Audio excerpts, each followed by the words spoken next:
তো আমিও কাছের চুড়ি পরে নিলাম। এই যে এই দিদিভাই পরিয়ে দিচ্ছে, বলবে কেমন হয়েছে। হ্যাঁ, কাছের চুড়িগুলো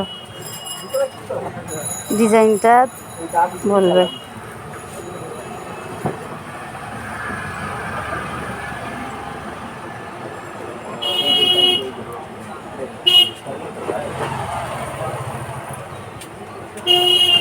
আর যদি এরকম ডিজাইনের নিতে চাও তো চলে আসবে এই দোকানে, শাওড়াফুলিতে।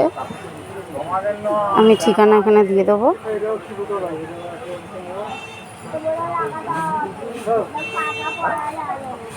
শক্ত হাতটা, ওই জন্যই হয় না।